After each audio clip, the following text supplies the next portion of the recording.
હવે જમ્મુના 7 જિલ્લા, કાશ્મીરના 3 જિલ્લાઓમાં આતંકવાદ ફેલાયો.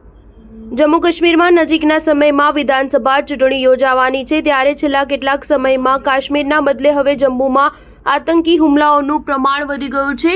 આ ઘટનાઓ વચ્ચે કાશ્મીરમાં પણ LOC પર 3 જિલ્લામાં ઘૂસણખોરીના અહેવાલ છે. બીજી બાજુ સુરક્ષા દળોને આતંકીઓ સાથેની અથડામણમાં મોટી સફળતા મળી છે. જમ્મુ કાશ્મીર પોલીસે ગુરુવારે જૈશના 2 આતંકીઓની ધરપકડ કરી છે. તેમણે કઠુઆમાં સૈન્યના કાફલા પર હુમલો કરનારા આતંકીઓને ભાગવામાં મદદ કરી હતી. સૈન્ય અધિકારીઓએ જણાવ્યું કે છેલ્લા કેટલાક સપ્તાહથી ઉત્તર કાશ્મીરના બારામુલ્લા અને બાંદીપોરા જિલ્લામાં ઘૂસણખોરો વિરુદ્ધ અભિયાન ચલાવાયું છે. આ સિવાય જમ્મુમાં કઠુઆ, સાંબા, ઉધમપુર, ડોડા, રિયાસી, રાજૌરી અને પૂંછ જિલ્લામાં ઘૂસણખોરીના પ્રયત્નો અને સુરક્ષા દળો પર હુમલા થયા છે. સાથે જ જંગી પ્રમાણમાં હથિયારો પણ જપ્ત કરાયા છે.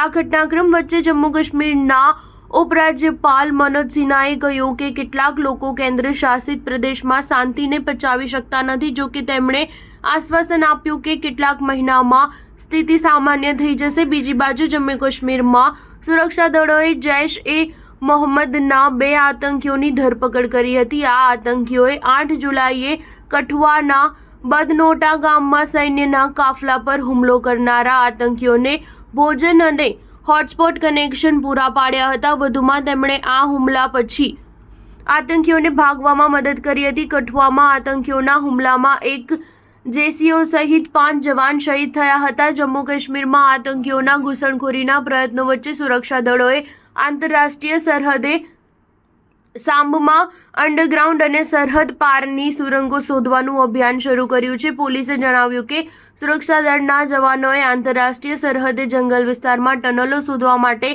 અત્યાધુનિક ટેકનોલોજીકલ સાધનોથી સજ્જ થઈ સરહદોનું સ્કેનન શરૂ કર્યું છે. સ્ટાર ન્યૂઝ 7 હંમેશા સચ્ચાઈની સાથે.